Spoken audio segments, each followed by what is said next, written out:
Muy buenas noches.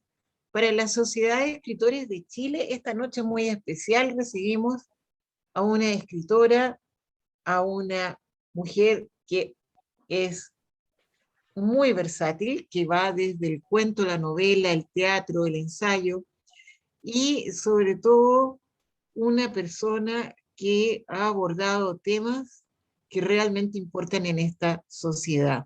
Andrea Jeftanovich, buenas noches, qué gusto tenerte acá en esta ocasión. Eh, estos son nuestros invitados a estos 90 años de la SECH, en que estamos recorriendo la escena literaria del país. ¿Cómo estás? Muy bien, Paulina, muchas gracias por la invitación. Muchas gracias a la SET por considerarme en este ciclo de 90 años. Y también me dio un poco de nostalgia, me acordaba de la casa de Almirante Simpson, esa casa que ha alojado tantas conversaciones, tertulias, presentaciones, actividades. Yo también la siento una casa, un poquito una casa, y un hogar, ¿verdad? Y uno se siente a gusto y recordar también que algún día espero que nos encontremos y retomemos los encuentros allá. Para nosotros también es sumamente importante. Bueno, esta semana parece que los aforos juegan un poco en contra, pero no, con toda la fe. Nosotros hemos estado en esta casa virtual durante, ya va a ser, ¿no es cierto? Yo diría casi 2 años ya, qué terrible, pero nos hemos encontrado a lo largo del país y también fuera del país con las filiales que están eh, en, en Europa y algunos que están en Canadá, y la verdad hay que buscarle el lado positivo. Andrea, ¿cómo ha sido este año y medio en tu creación, este último año y medio que ha sido tan complejo? Sin duda ha sido complejo, es de algún modo yo que siento que estamos pasando un periodo umbral como de cambio, que en Chile venía previo a la pandemia, venía con el estallido, con la revuelta, y, y fue curioso el movimiento pendular, porque por un lado fue como retomar la calle, escribir en la calle, hablando justamente de escritores, se dio una escritura en la calle increíble, los grafitis, las pancartas, con una creatividad, todo el tejido social. Y luego, todo lo contrario, sucede, ¿verdad? Que en marzo se declara el primer periodo de cuarentena, de confinamiento, y toda esa energía pública, esa energía callejera, lo tuvimos que volver a un repliegue. Fue curioso, porque yo no creo que ningún otro país haya pasado de estos dos movimientos tan extremos, tan pendulares.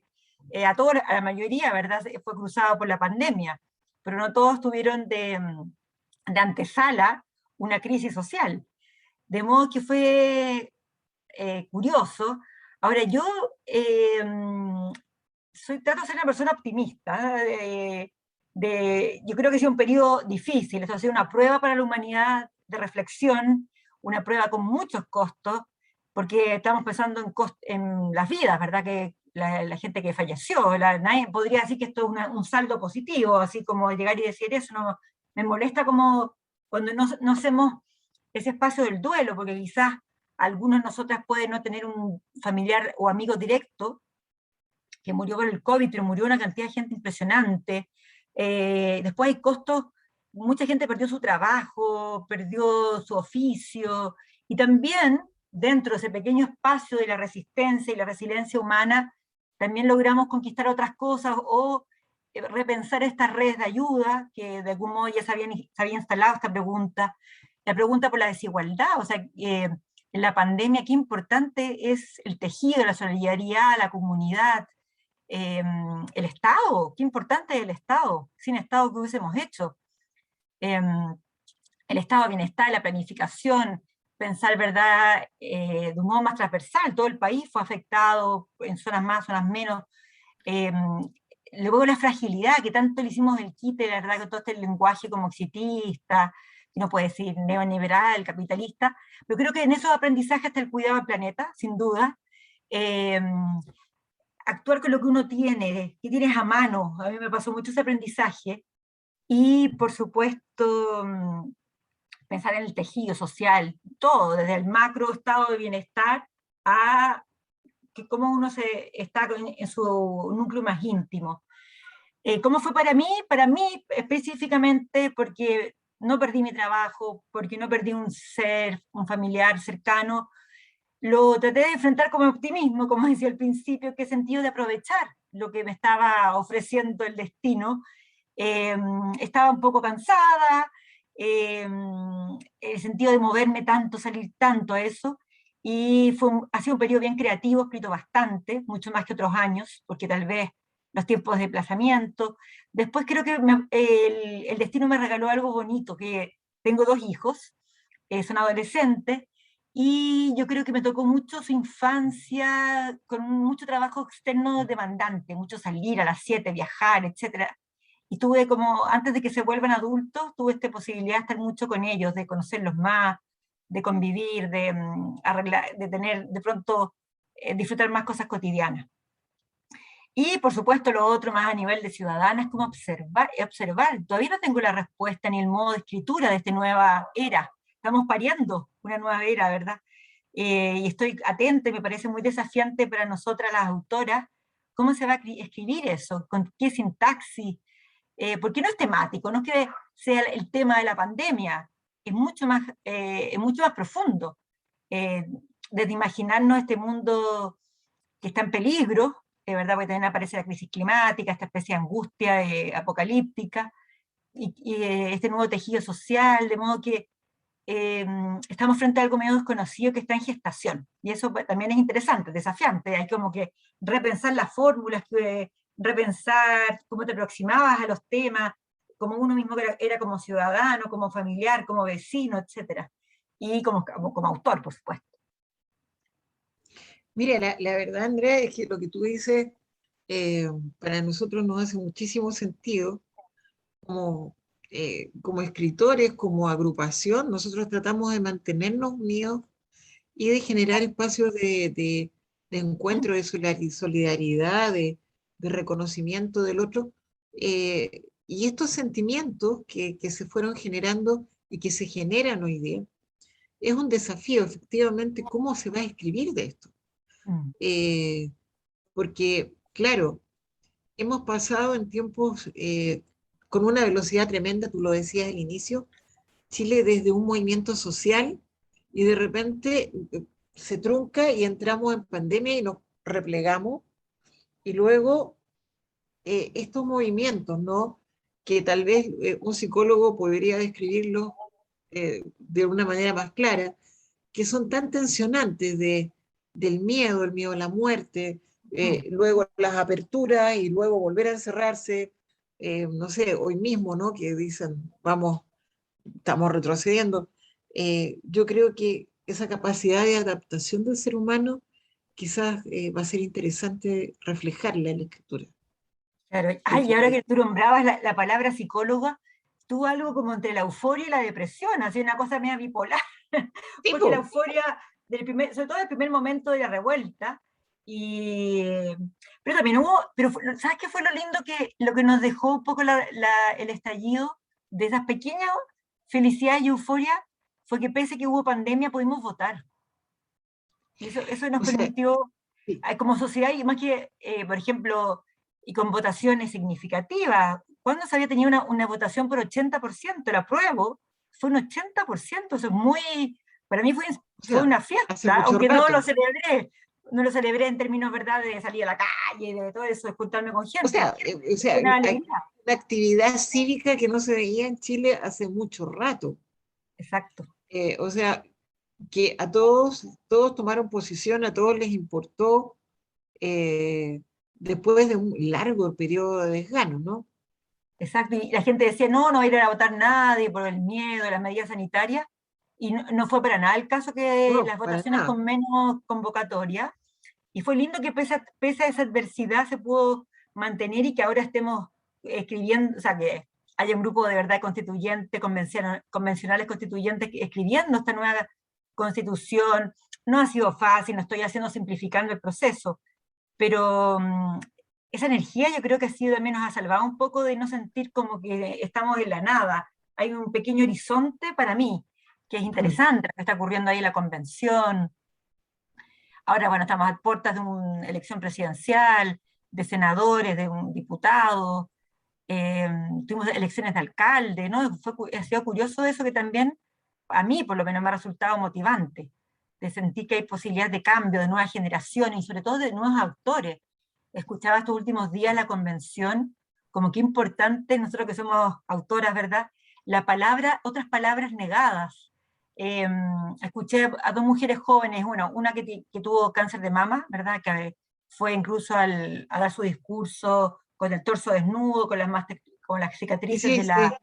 ¿verdad? Otra mujer que era no recuerdo si era del interior de la cuarta o tercera región, y contaba eso, que nunca subía, en su familia hubo horizonte, y que ahora, y que nunca se sentían escuchadas por la política, y ahora ella estaba incluida en la política, que era casi un milagro, que nunca había salido de vacaciones con su familia y que de pronto estaba escribiendo la nueva constitución.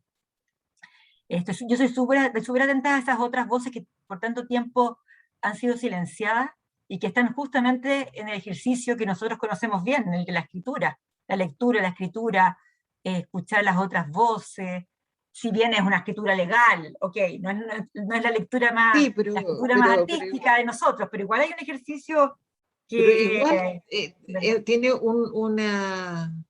una cosa, es una especie de saga social, ¿no? Exacto. Una cosa que uno no pensó que iba a ver. Y de repente, Exacto, boom, no. estamos viendo una cosa que en un libro cualquiera en que uno pensara en una utopía no lo iba a encontrar, no así, No, yo no, creo. para nada. ¿Quién hace 3 años atrás, así, corto plazo, pensó que íbamos a estar en esto? Y que pese No, a la pandemia, pese al encierro, pese a todo, se ha seguido empujando, eso es muy lindo. Digo, de pronto que hay que hacer, hay veces que hay días que estoy deprimidísima, y la pandemia también hubo días que de las fases 1 la llevé pésimo, ahí sí que soy honesta, fatal. el Eso encierro no puede total, salir, sí. no salir a caminar, no ver nada de gente, no ver a mi mamá por no sé cuántos meses, no ver amigos, no, esa parte la llevé mal. Soy muy no sé si hacer deporte, pero me gusta andar en bicicleta, subir cerro, no es que haga maratón, a eso me refiero, no me quiero No, sobrevender. claro, o sea, no, no es una Pero cosa así. no, pero el contacto con la naturaleza, hice un fin de semana a la playa, más que fue muy estricto en un momento, la que se Sí. entendía como fase 1, ni siquiera no, era muy, muy estricto, creo que en otros países no se hizo tan estricto el tema de caminar, por ejemplo, yo creo que por salud O sea, mental, caminar. claro, nada más que caminar en tu barrio. Sí, no, sí, estoy clarísima. Ahora, tú en tu escritura varias veces has dicho que te gusta llevar tus personajes al límite. Ah, sí. Y en esta ocasión, la realidad nos llevó al límite, ¿no? Mm. Entonces, hay hay mucho sobre lo que se puede escribir hoy día. Tú me dices que en este periodo has estado escribiendo mucho más, tú aprovechaste este tiempo Sí. Ujú, sin trayecto, sin nada. ujú. ¿Y en qué estás? ¿Estás en novela, en cuento? ¿Cuáles son tus Sí. proyectos? Mira, es novela, pero son esas materialidades medias mezcladas. Y me ocurrió que también es como repensando esto. Por ejemplo, me empecé a preguntar cómo es la escritura sin escritura. La escritura sin el clásico lenguaje, ¿verdad? Con el lenguaje más tradicional de las frases encadenadas, del sujeto, predicado, todas esas cosas. Y de pronto me surgió, empecé a ver otros tipos de escritura, y de pronto empecé a llegar al mundo incaico, preincaico, en escrituras de los pueblos originarios, que estaban también, ¿verdad?, está sonando esas otras voces incluidas que bien interesantes. Y empecé a generar una afición a las macas, porque la maca es tejido, me interesa mucho. Por ejemplo, empecé a preguntarme después por el tema de las hamacas. Y ocurre que mientras estaba con eso, porque me encanta Brasil, y antes del encierro yo estuve en las vacaciones con mi familia en Brasil, en el norte de Brasil, en un lugar bien agreste, y donde las hamacas son protagónicas, y me empecé a preguntar, empecé a averiguar el tema de las hamacas, después como un tejido que se hereda, las mujeres, las madres les heredan a sus hijas el telar, cómo se hace el tejido, los tejidos hablan, las vetas, cómo se establecen las vetas, los colores, el ancho de la veta, cómo se cruzan los colores, es todo un lenguaje. y que para nosotros más criados en lo tradicional, convencional, occidental, como lo queramos llamar, es ajeno. Luego en esas, después, justo en un momento no me acuerdo si fue antes o después de perdón, de la cuarentena, que llegó un artista brasilero al Centro Cultural de la Moneda, que se llama Ernesto Neto, y él trabaja con puros tejidos y telas. Dije, oh, me voló la cabeza él. Después seguí investigando eso, llegué al quipu. El quipu incaico.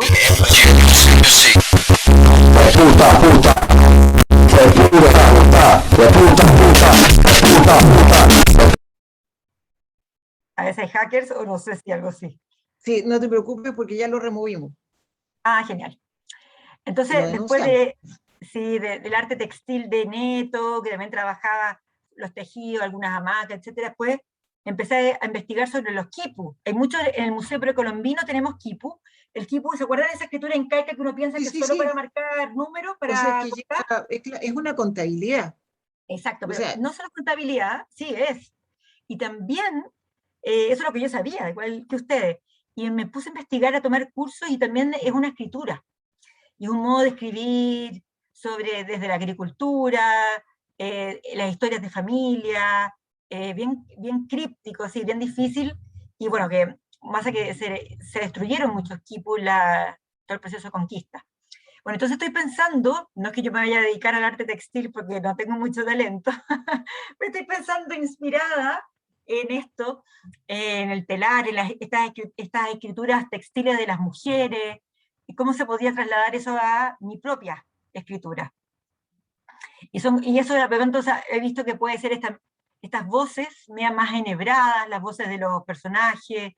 Yo me quise como no seguir escribiendo lo mismo. De hecho, cuando partió la pandemia en marzo, tenía un libro de cuentos más tradicional en un punto, y lo está detenido, está medio congelado, y me puse a escribir este texto que tiene algo de ensayo y bastante de novelas, de ficción, pero de pronto incluye estos materiales, y estoy ahí, pero escrito, yo soy muy lenta para escribir, también porque trabajo jornada completa en la Universidad de Santiago, soy académica, 100%, entonces tengo poco tiempo para escribir, y ahora, y me tocaba viajar mucho, qué sé yo, ahora que tuve más tiempo me enfoqué, pero yo no tengo la respuesta, estoy investigando de qué modo me puedo contaminar con esas otras formas de escritura, que son también escrituras colectivas, muy colectivas, casi que no existe la escritura individual, los quipus nos hacían individualmente, los telares nos hacen individuales, ni las hamacas, y tiene que ver con la pregunta del estallido, la pregunta de la pandemia, que somos todos tan interdependientes,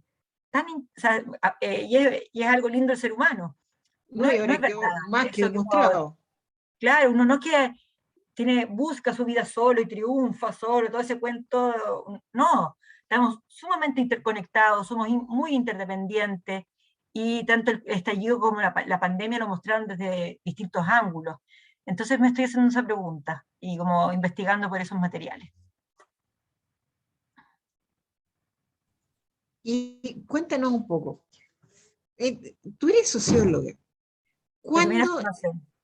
esa fue tu primera, pero muy pronto decides ir tras la literatura? O sea, haces el doctorado. ¿En qué minuto y con qué, en qué momento se produce esa tentación de la vida? Sí. Ahora, para mí son carreras que vinculo mucho. Yo creo que mi escritura, algunos temas tienen también la mirada de la socióloga, pero me ocurrió que estaba con la mitad de la carrera, estaba terminando una carrera que me encantó, no es de esos casos que uno dice, hoy me equivoqué. Me gusta la idea de una formación más interdisciplinaria, yo confieso que me gusta estudiar, no digo que sea obligatorio para todos, pero a mí me gusta mucho estudiar, y em, el tema de la vocación se me hizo más fuerte cuando empecé a tomar talleres literarios, sobre todo me marcó mucho, tuve 3 talleres magníficos. Primero el de Antonio Skármeta, que fue breve, pero ahí también conocí a muchos amigos que hasta el día de hoy son amigos. Luego tuve con Yamel Altit, bastante largo, 3, 4 años, muy marcador, con la Pía Barros, corto pero intenso como es la Pía, ahí aprendí muchas Sí, cosas, ¿verdad? Esos de verano, que eran todos los días, sí, intensivo todos los todos los meses, días. te hacía escribir ahí in situ, me acuerdo de una casa Ahí monumental, mismo. sí, Y luego con Marco Antonio Laparra de dramaturgia, hice algunos pequeños ejercicios, etc. Entonces me di cuenta que era realmente mi vocación. Me fui a España a hacer como postulé una beca, y después hice el doctorado porque me di cuenta que si yo quería trabajar en literatura, depende de la generación, el momento yo eh, sentía que podía postular a un programa, afortunadamente quedé con beca y todo, hice ahí el doctorado, que fue una muy buena idea porque a mí me ha permitido trabajar en la universidad. A mí me gusta mucho el espacio de la universidad pública, y bueno, esta formación más formal, eh, me pude como integrarme de un modo más fácil. Y combino ahora, como tú bien decías, la parte ensayística, más propia de la academia, la parte de docencia. A mí me encanta ser profe, para mí es muy importante ser profesora. Yo hago clases en pedagogía en castellano, y siento que ahí tengo una responsabilidad cívica, porque estoy formando los futuros profesores, entre muchos otros profesores. Yo soy una de las tantas maestras que tienen allí, pero creo que estamos generando un cambio en la educación pública, y también hago clases en el magíster, y también a veces hago talleres, y claro, y todo eso lo voy combinando con la escritura ida y vuelta. Maravilloso.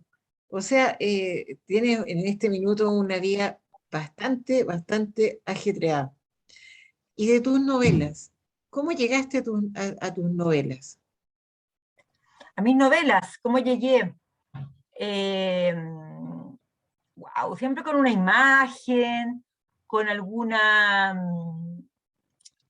tema que me preocupaba. Y he trabajado harto, como tú decías, esto de empujar los personajes a un límite. Eh, ¿Cómo decir? En esa ecuación entre la sociología, lo macro, lo social y lo más privado, me he interesado mucho por la pregunta por la violencia de la sociedad, y de qué modo perfila, cincela nuestros afectos, nuestras formas de actuar, y en especial algo que me ha fascinado mucho, la voz infantil. Entonces, de algún modo crucé esa pregunta, la pregunta por la memoria, la pregunta por la violencia política en los cuerpos, en los niños, en las infancias vulneradas, y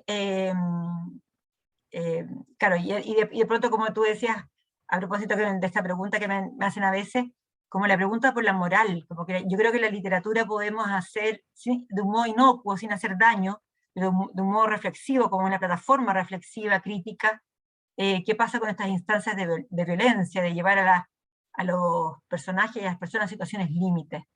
Eh, sí, por ahí he pasado, escribí como Claro, así un eso hito es para mis bastante novelas. interesante. O sea, no, este no es un espacio de censura, ¿no? A No, pesar de que hayamos removido a estos señores, este no es un espacio de censura. O sí, pues sea, sí, el arte no lo debiera hacer. El arte claro, no lo debiera hacer. sí, claro, verdad, toda la libertad, y el arte de pronto tiene justamente ese lugar de interrogación, de perturbación, no es la vida cotidiana. Uno en la vida cotidiana tiene cosas mucho más operativas que son bastante aburridas, ¿verdad? Pero la literatura, ¿no? La literatura, el cine, la pintura, el teatro, tiene más estas zonas de interrogación y de sombra. Y ahora lo que ocurrió recién, no nos espantemos, yo no estoy para nada complicada, porque yo creo que hay algo bien habitual en las actividades de mujeres. Generalmente cuando la invitada es mujer, o hay más aún si un grupo de mujeres, siempre hackers, siempre vienen a boicotearlo. El libro feminista, en actividades feministas, pero ni hablar. eh, Siempre, parece que perturba, ¿verdad?, las voces de las mujeres en los espacios públicos, así es que no es nada nuevo. No es nada nuevo y la verdad que nosotros las veces que ocurre lo removemos y lamentamos que no tengan eh, no sé, que ocupen su tiempo de esa manera. Andrea, la verdad que en la narrativa, y yo lo digo porque en esto de Chile, país de poetas, ¿no? Tiene una cierta realidad. En Chile se escribe mucha poesía, pero también se escribe mucha narrativa que no tiene tanta visibilidad quizá como la que tiene la poesía. En la Sociedad de Escritores hemos invitado a mucha gente que está hoy en la narrativa y efectivamente los temas que se están poniendo, las situaciones que se abordan, son precisamente estas, de seres humanos conflictuados. Mm. Eh, y si bien hay veces que las personas, los lectores o algunos terceros dicen, bueno, pero esto, por qué tan, porque llegan a este punto? Tal vez porque hay que mostrarlo. ¿Tú te has sentido que de repente, o sea, cuando te han planteado el tema, ¿por qué escribe de esto? Ujú. Eh, Ese cuestionamiento. Yo creo que al revés, es un tema interesante el poder volver incómodo un poco al lector. O Claro. sea, no tanto para que deje el libro tirado, pero, digamos, pero motivarlo a una cosa que no es una lectura tan fácil, ¿no? No, claro, imagínense, para eso si no uno lee un manual de un electrodoméstico, no sé, estamos Sí, hablando de claro, o verdad sea, de algo que es más misterioso, ¿no? De pronto ni siquiera tenemos la respuesta, pero cuando leemos un buen cuento, un buen poema, una novela, un libro ensayo, yo creo que todos los géneros son igualmente importantes. De hecho, yo me siento como, creo que los poetas, por un lado puede que se lea mucha poesía, pero yo me siento que el mundo editorial es muy injusto con los poetas. Los publican sí, es poco, cierto. no aparecen en los diarios. A mí me da casi como una culpa de la que no tengo culpa, pero siento que hay mucha más visibilidad de los narradores y lo encuentro muy injusto. No sé por qué, debe haber algo de mercado, no tengo idea, pero O sea, las eh, editoriales sostienen que la poesía no se vende, y eso es relativo, ¿ah? Yo creo pero que eso, depende del esfuerzo de los editores también, de todos juntos, editores, lectores, críticos. yo creo que son prejuicios que no tienen una comprobación en el mundo real de los lectores. O sea, Ujú. de hecho, cuando hemos tenido encuentros de poesía, lanzamientos, bueno, antes cuando eran presenciales, ¿para qué decir? Yo diría que había una sed de leer lo nuevo que se estaba escribiendo. Ujú. Y Andrea, eh, la dramaturgia, ¿por qué, cómo llegamos al teatro? Tú decías, tuviste este taller, eh, ¿te gusta la idea de poder expresarte en la dramaturgia? Yo casi no he escrito dramaturgia, yo lo que hago es robarme cosas de la dramaturgia para la narrativa, para mi prosa. De hecho, mi primera novela, que se llama Escenario de Guerra, yo la pensé en una estructura teatral. De hecho, tiene actos, tiene escenas, los personajes salen en la mente de la narradora, representan escenas, son personajes, están en un escenario. Entonces, la verdad, he sido, y también soy una lectora de poesía, nunca he escrito poesía, pero creo que de algún modo muchos de mis relatos o algunas partes tienen prosa poética influenciada por mis lecturas. Del teatro me he robado recursos y también me he dedicado, he hecho investigación teatral y crítica teatral y les quería mostrar mi última criatura teatral, pero no Por mía favor, teatral. adelante. Este es mi trabajo más bien como investigadora. Y estoy chocha porque acaba de salir, muy orgullosa y lo quiero No, no, compartir. no, nosotros te seguimos en las redes y vimos Este, efectivamente Isidora Aguirre. sí se ve al revés, ¿verdad? ¡Qué El teatro maravilla! completo de Isidora Aguirre, y miren qué hermoso, lo trabajamos en Editorial Osach, y en esta cajita, porque son 1200 páginas. Esta es una deuda, y lo voy a conectar con mi escritura también. Es una deuda con ella, porque fue una dramaturga muy importante, y acá hay 40 obras. Es la primera vez en Chile que se publican todas sus obras juntas, y muchas de ellas eran inéditas, figuraban en fotocopias, dando vueltas, las versiones perdidas, y se hizo un gran trabajo con sus hijos y con el Maravilloso. archivo patrimonial de la USACH, y esto lo acompañamos con el trabajo que organizamos todos los archivos cuando ella muere. Eran 20.000 documentos, era muy prolífica, aparte novelista, pero básicamente su impronta fue en el teatro, y logramos que para las futuras compañías de teatro y todo tengan este libro maravilloso, a precio accesible, y esto fue parte del centenario de Isidora Aguirre. Lástima que nos tocó el estallido y la pandemia, y tuvimos que suspender todas las presentaciones en regiones, había itinerancia de la pérgola a las flores, mesas redondas por todo Chile, y se logró hacer una exposición con los archivos y ahí tuvimos que hacer todo online. Pero bueno, lo importante es que los libros quedan. Y Pero esa maravilla hoy día, ¿dónde la encontramos? en Editorial Usach, que tiene precios bastante convenientes, y si no va a estar en la feria, en la O Primavera sea, del Libro y en la Furia. Y también la está primavera libreritas. del libro y en la furia. Yo te lo digo porque, bueno, yo me he dedicado al teatro también y la verdad Ah, que uno de los problemas es encontrar textos de los autores chilenos. sí, tal cual. Eh, Y de las mujeres ni hablar, de las dramaturgas. no, ¿para qué hablar? Porque ponte tú, Radrigán, hay algunas cosas que uno encuentra, pero No, que hay ya no están varias. descontinuadas, pero hay, eh, no sé. Pero francamente, cuando tú entras a una librería y entras al área de dramaturgia, hay muy poco, hay Exactamente. muy poco. Así que este es un tremendo aporte a los Sí, yo registros de la mujer. lo complemento con este libro, que fue lo acabamos de reeditar, pues la primera edición se había agotado, era antigua, la otra edición tenía 10 años, y ahora lo reeditamos también parte del centenario con cuarto propio, se llama Conversaciones con Isidora Aguirre, pero esta vez como ya teníamos los archivos, incluimos más material gráfico, fotográfico, de los afiches y todo eso. Y por supuesto yo voy dialogando, que a mí me gusta escribir ficción y un libro o de ensayo de otras personas, porque la ficción es bien demandante y asfixiante, Sí, y voy combinando. Este, el libro que tú hablabas de los límites acaba de ser reeditado en la sexta exacto. caramelo de extraños, de cuentos, y estoy Estaba contenta agotado ese porque libro. agotadísimo, que tenía 10 años, y además que yo empezó con esta cosa, nadie lee poesía, a mí me tocó en lo personal, no, nadie lee cuentos, ese libro, me costó mucho publicarlo, este libro, la primera vez, y me auguraron puro fracaso. No, te va a ir pésimo, ese libro no va a leer nadie, si nadie lee cuento, esa típica respuesta vacía.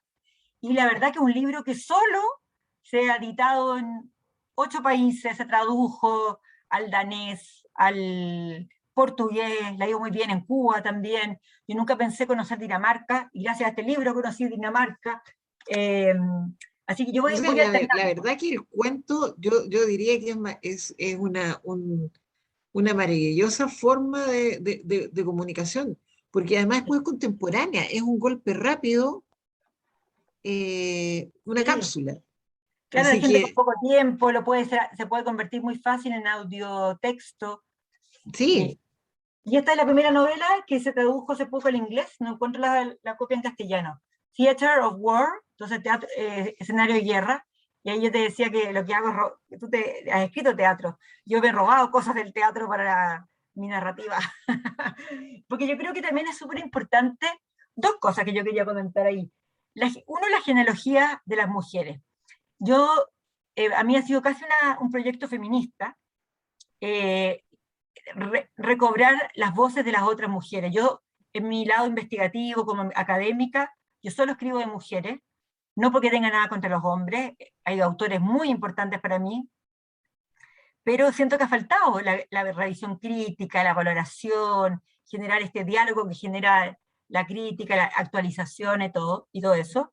Y también lo hice ahora para mí, está en la misma línea, ya lo estoy trabajando con una fotógrafa que se llama Julia Toro, y lo otro, que me parece, a mí me interesa, a las editoriales a veces les complica, la contaminación de género. O sea, en un texto puedes tener poesía, ensayo, narrativa, y un poco me interesa esa porosidad de los géneros. sí, la verdad que el teatro termina contaminando la escritura, porque inevitablemente termina escribiendo en imágenes, po. Claro. Pero el Es, in- libro es es- más condensado, también practicas el diálogo, siempre todo enseña, todo enseña. o sea, ahí se refleja y además es muy inmediato.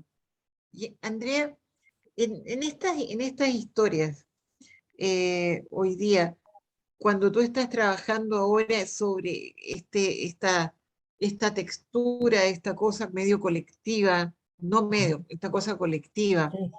¿te has imaginado cómo puede llegar a ser este tejido ¿Cómo puedas incorporar las otras voces? No ha sido fácil, estoy en el proceso de descubrir, pero si tuviera como eh, alguna idea de las muchas que voy a tener que considerar, eh, creo que podría como acudir a la polifonía, como un poco lo que uno leía en algunas novelas, esto de varias voces que se van intercalando, enhebrando, confundir las voces, que algún modo, cuando hay un tejido fuerte en las personas, también como que se cruzan sus visiones, sus memorias. Eso me interesa mucho, que de pronto, cuando uno genera un vínculo muy fuerte con alguien, ya sea con la pareja, o con los hijos, con los padres, de pronto hay recuerdos de los otros que son que no los viviste, pero son como recuerdos tuyos. De algún modo, esa voz media coral, esa voz colectiva, esa polifonía, esas muchas voces al mismo tiempo mezcladas, puede ser una forma de, para mí, de una escritura colectiva, de los tejidos así. O sea, va a ser un desafío, vamos a estar atentos A ver a si lo esa logro. nueva obra. También te quería comentar que a la Sociedad de Escritores le encantaría totalmente si ustedes quieren hacer algún evento en torno al libro de Isidora Aguirre con nosotros, Ah, y feliz. nosotros felices en el soporte de la plataforma también, porque para nosotros la dramaturgia, nosotros tenemos muchos miembros de la SET que son dramaturgos, Uh-huh. eh, merece un espacio y merece ser relevado, ¿no? Eh, Ah, hablemoslo, nosotros felices. Tal vez sí, podría ser, ahí después nos ponemos de acuerdo, pero me sí, encanta la idea, así que después te la voy a cobrar. sí, ¿Ah? sí, sí, no, de todas maneras, cóbramelo. Porque mira, la, la, en este minuto nosotros nos hemos dado cuenta de que hay que poner en valor lo que se ha hecho, el pasado, la memoria, porque la fragilidad, bueno, estos 2 años han sido de una fragilidad extrema, de repente nos han demostrado que si no se guardan registros, si no se hacen el reconocimiento o la captura de lo que está ocurriendo, de repente se va. Tú mencionabas en un minuto al inicio aquellos que han muerto. La otra vez conversábamos con Teodoro El Saca, Sí. porque él hizo un libro ahora en pandemia Ujú. y Teodoro le dedicó, curiosamente, te digo curiosamente porque poca gente lo ha hecho, un capítulo completo a aquellos escritores que partieron, los que partieron en el Mm, 2020. qué Y bonito. en ese sentido, nada, guardar los registros siempre es una bella misión. Sí. Andrea, ¿te gustaría leer algo de algún texto, lo que tú quieras? Uy, que a ver, de los que tengo en mano. eh, a ver, el de los extraños, porque el otro lo tengo en inglés y no va a resultar bien. Eh, a ver, el cuento, quizás el último cuento, que es justamente un tema de fragilidad. Acá, déjame encontrar la página acá.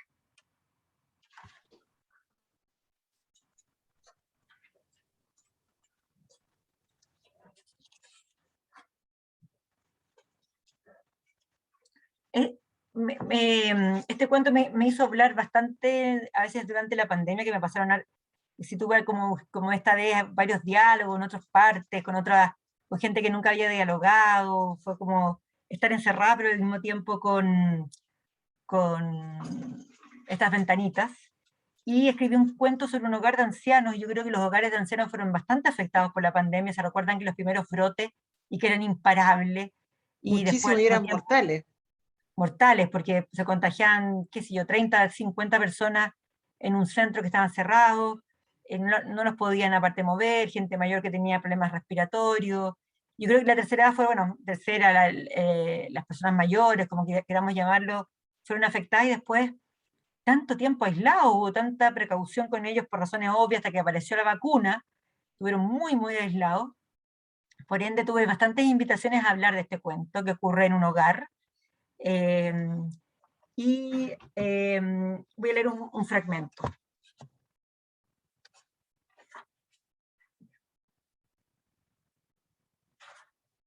Mi padre, atacado por un terco mal de Parkinson, desde hace 12 años. Mi padre, diabético mellitus. Mi padre, paciente cardíaco con 3 bypass y un stent atravesando su corazón como un pérfido cupido. 2 pólipos extirpados del colon. La sustracción radical de la próstata por hipertrofia. Él, en sí mismo, un exponente de la medicina contemporánea. La intersección entre la mala genética, los pocos cuidados y la tecnología avanzada.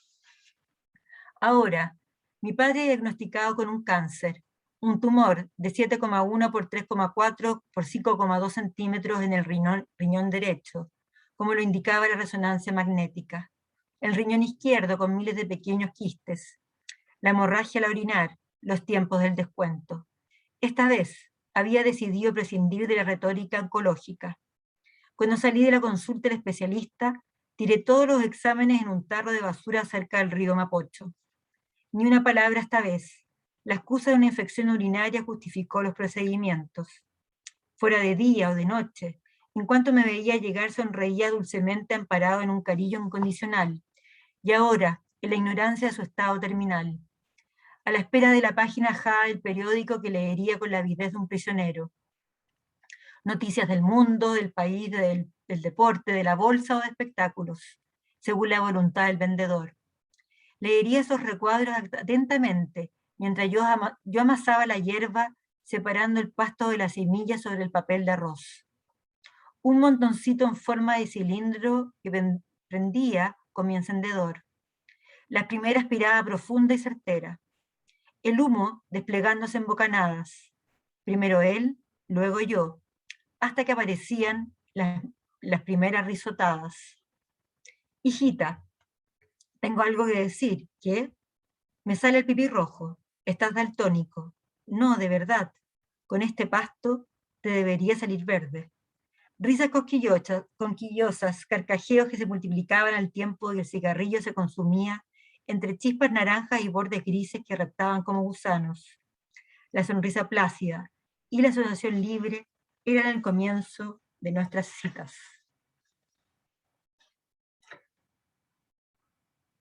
Cuando mi padre comenzaba con comentarios impertinentes, sabía que estaba absolutamente ido. Sus ojos eran una línea rojiza. A estas alturas el olor a pasto quemado me obligaba a cerrar bien la puerta para que no se sintiera afuera. Miré el dormitorio de modo panorámico. Los muebles conocidos protegen de esa sensación de ajenidad. Los compramos, los trajimos de la tienda de antigüedades destartaladas, les pusimos baratijas encima, le inventamos historias, le hicimos parte de nuestra casa simulada. Afuera había muchos ruidos. Alguien hablaba con palabras golpeadas. Tocaron la puerta. A estas alturas veíamos fulgores azulados y una manchita de agua vertical cayendo por el espejo. Yo observaba la vejez, una carne fingiéndose carne, uñas amarillentas, huesos de cartulina. De pronto lo volví a ver joven, arriba de un caballo bien cesante para la crisis de los 80, incapaz de hablar, mirándome desde la silla con su desinterés vacío, el teléfono descolgado, el timbre de la puerta, los sobres apilándose con las cuentas impagas. Puse una pinza a lo que nos quedaba del pito y dimos la última bocanada. Mi padre siempre se distraía, y en medio de la distracción, un atisbo de ternura, un beso en la frente. Por último, mi padre, un enfermo orientado en el tiempo y en el espacio, memoria de largo plazo impecable, confuso los últimos 10 años, contacto visual, personalidad retraída, dificultad para expresarse oralmente, disfonía por rigidez en las cuerdas vocales, un tedioso gesto que se perdía bajo los efectos de la marihuana. Es más, su habla se volvía nítida, modulada. Después de unas diluciones pensativas, esa forma que tienen los viejos de razonar con la boca. Un texto Gracias. muy bueno. Marcela también está en silencio, la veo.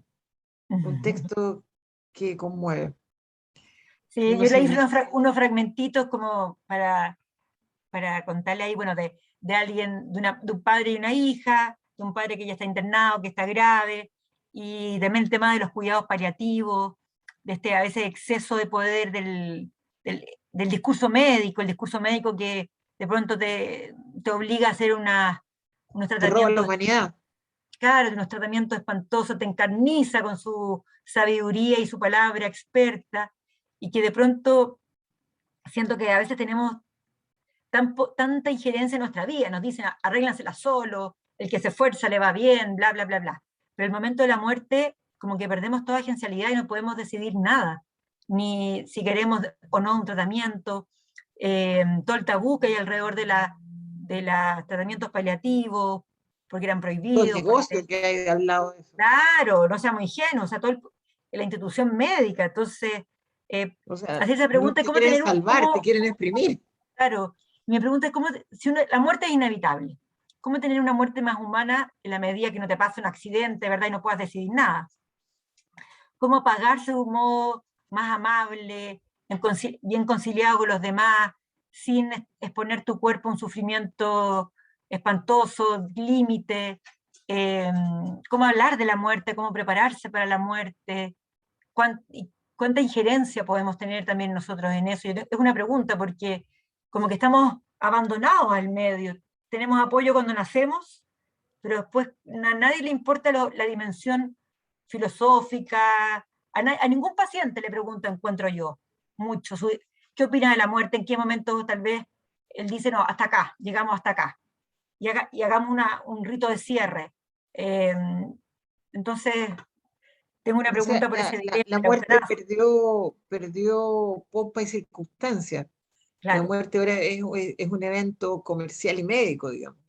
claro, ya en lugares que no conoces, un hospital lleno de desconocidos, lleno de máquinas, de tubos, y quizás nadie te preguntó, parece que el paciente nadie le pregunta. Es como, nadie le pregunta opciones, nadie las opciones, como que vuelve a ser como un muñequito que mueve los O sea, parientes, hay una cosificación del enfermo, ¿no? claro.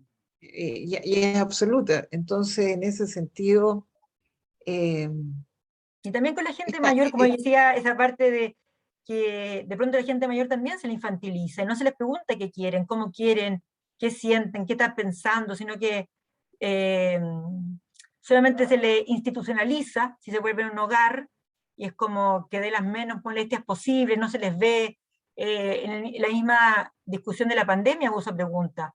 Ah, no, pueden caminar de 12 a 4, y hay gente que decía, yo estoy bien, estoy súper lúcido, déjenme decidir a mí, o qué sé yo, creo que ahí me encanta la gente mayor y creo que la sociedad no ha reflexionado bien de eso y cómo tener una vejez digna, por supuesto. Está el tema de las pensiones, ¿verdad? El tema de la salud, el tema son sujetos, tienen saberes, tienen derecho a decidir sobre su salud, su vida, dónde quieren estar y todo. además es un destino ineludible de todos, ¿no? Claro, Entonces, salvo que tengamos un accidente de jóvenes. es Claro, una falta de empatía con el adulto mayor que vas a ser, claro. porque finalmente eso va hacia allá. Pero a mí me da mucha risa en la pandemia que hubo gente que empezó a reclamar cuando decían, ay, abuelito, ¿qué opina usted? Y como, no me hable como niño chico, no me hable así de, ay, abuelito, no Así me llame como abuelito, si yo no soy su abuelo, o sea, todo nunca eso. fui, soy un ser humano. Andrea, fíjate que dentro de toda esta conversación, yo te comentaba al principio, bueno, Andrea está acá, Marcela Arroyo, que ella es escritora, es narradora, también estuvo en el taller de Pía Barro largo tiempo, es parte del Club Pía Barro. Y me decía, y te voy a hacer la pregunta en cámara, Marcela, porque yo sé que tú no me vas a decir ninguna cosa insólita, pero tú me decías, Andrea Jovanovic es muy importante para mí. Te voy a hacer la pregunta, esta es una cosa rara en esta entrevista, ¿por qué es importante para ti, Andrea? Mira, lo que pasa es que cuando yo la descubrí hace muchos años cuando se hacían las ferias del libro en la estación Mapocho. Y yo siempre iba y un día en un stand descubrí a la Andrea el libro este de no acepte caramelos de extraños. Y lo Exacto. leí, lo compré y lo leí, oye, pero quedé fascinada. De ahí que quedé fascinada con su escritura, porque ella es una escritura que no tiene tapujos. Ella dice las cosas que hay que decir. Y no le importa a ella que alguien se moleste, ¿no? Porque habla de la infancia, de que es algo tan importante y es una realidad. Y ella la saca a la luz. Así que por eso que la admiro mucho. Además que Gracias, Andrea, Marcelita. También además Marcela que es una excelente Andrea escritora. Gracias, mi amor. Además que Andrea me prologó mi tercer libro. Sí, Así sí, es, sí. así es. Y Exacto. Así tuvimos que una linda presentación en Bellavista, cuando todavía todo era exactamente. presencial, ¿verdad? ¿Te acuerdas? En Maravilloso, teatro. Cuando era presencial todavía, sí, Sí. exactamente. Así que muchas gracias. maravilloso, Marcela. Bueno, Marcela también ha presentado libros durante la pandemia. Me acuerdo, ese marzo que teníamos que presentar tu libro y finalmente Sí, fuiste la que inauguró el Zoom. exacto, el Zoom. Mira qué Exactamente. importante. Sí, sí. Andrea, eh, ¿cuál es tu expectativa de los procesos creativos después de todo esto? Algo dijiste al inicio, después de los procesos que hemos vivido, sociales, políticos, de esto. eh, ¿Cuáles son las búsquedas que tú crees que hay que hacer? ¿De qué temáticas? ¿De qué sensibilidades? Wow. Qué difícil. Bueno, claro, ¿cómo se van a llevar a la literatura? Todavía no lo sé. Vamos a ver esa transición, esos cambios, cómo se van a permear esos cambios, van a tomar forma esos cambios. Creo que hay algo medio planetario, global, que es la pregunta de nuestra relación con el planeta, con la naturaleza. Y creo que hemos visto hay dos cosas que creo que van a cambiar. Por ejemplo, que siempre hemos visto que el ser humano, ¿verdad?, está por sobre la naturaleza, y como que la naturaleza es algo instrumental, que es para que te dé alimentos, fruta, y creo que hemos sido arrogantes, sumamente arrogantes, de llegar y usar, arrasar si era necesario. Y yo creo que hay una reflexión, incluso yo ya he visto, estoy viendo obras de teatro y algunas escrituras que hablan justamente del mundo vegetal, sobre el mundo mineral. Eh, hemos puesto como en una tabula rasa todo el resto, y creo que tenemos que dialogar con todos estos ecosistemas, incluso con los animales, toda la preocupación ahora, bien tardía en cuestión que hemos tenido con los animales, los modos de criar, toda la pregunta incluso de ser vegano, aunque yo no lo sea, pero tenemos muchas conversaciones pendientes. De hecho, la pandemia es una irrupción en el mundo animal, la zoonosis, ¿verdad? Es culpa de nosotros. ¿Cómo hemos llegado a ese límite de ser tan invasivos, tan extractivistas? De modo que creo que hay que dialogar, no solo que el diálogo no es superior, no es un diálogo jerárquico entre seres humanos y otros mundos, porque el océano, el agua es un mundo. Tenemos que aprender, creo que no lo hemos usado solamente. Luego, creo que los pueblos originarios, que por mucho tiempo se les miró como de un modo secundario, se les discriminó, empiezan a reaparecer sus saberes, sus cosmovisiones, que son muy enriquecedores y que nos hacen pensar justamente de qué equivocados estaban algunos paradigmas. Luego, eso te decía yo que creo que la escritura también es falsamente individual. Las escrituras son bastante más colectivas de las que pensamos. Somos todo el tiempo contaminados por los lectores, por los autores que nos marcan, por nuestras lecturas. De algún modo también quiero repensar ese tejido social y ese tejido cultural. Eh, y por ejemplo, en el caso de las mujeres, qué importante ha sido actuar en colectivo. Todo esto que estamos viendo nosotras, pudiendo participar. Y por eso lo que sí sentí pena es no poder celebrarlo más los 8 de marzo en la calle. Creo que es magistral el modo como las mujeres marchamos. Yo nunca vi instrucción, vi respeto en todos los colectivos, En marchas orden. multitudinarias, con muy buena onda, con bailes, con canciones, disfrazadas, no disfrazadas, las abuelas con sus nietos, con sus nietas, las hijas con las madres, transversal en generaciones, un respeto, un humor, las marchas de las mujeres son emblemáticas. Y eso no solo las marchas chilenas, pensemos en las marchas de las mujeres de la Plaza de Mayo, perdón, de las madres y las abuelas de la Plaza de Mayo, con algo sumamente doloroso, el límite de lo doloroso, ¿verdad? Tener a sus hijos o nietos detenidos desaparecidos, y la fuerza colectiva de las mujeres, o sea, si nos paramos juntas podemos hacer mucho. Si lo hace una sola, seguramente va a ser acosada, destruida, como el tema, la calle como algo prohibido para la mujer individual, porque la acosan, porque la matan, etc. Y mostrar que en conjunto las mujeres podemos impulsar cambios políticos, cambios sociales. Creo que también es algo que se podría trasladar la escritura, es una nueva forma de organizarse que se está abriendo camino. Sí. Gracias, Andrea. En esta noche, la verdad que te agradecemos y quedamos con ganas de leerte más, de Sí, ver por favor. qué Aquí trae le este voy, experimento. aquí, cuando tengamos alguna cosa presencial, alguna actividad presencial, yo les llevo libros, lo menos para que las echen en un par de libros. Maravilloso. Sí, sí, Este, sí. este de ensayo se llama Escribir desde el trapecio, este hablan los hijos, espero conseguir, tengo otras más, tengo Destinos Errantes, que la Maravilloso, novela, porque la biblioteca de la SED ahí es un buen refugio del patrimonio de nuestros escritores. Andrea, un tremendo abrazo desde lejos. Marcela ya te expresó su cariño, y yo sé que para todos los que están en las redes de la Sociedad de Escritores de Chile, esta noche va a ser de aquellas que no van a olvidar. Un abrazo cariñoso y espero que noviembre sea un excelente periodo para ti. Que estés bien. Gracias Marcela por estar acá y vernos, y tus palabras generosas. Gracias Paulina por la excelente conversación, me hiciste recorrer mucho, y gracias por el espacio, y muchos cariños a todos los colegas de la SECH. Un abrazo, que estés muy bien. Chao, chao. Gracias igual. Chao, chao.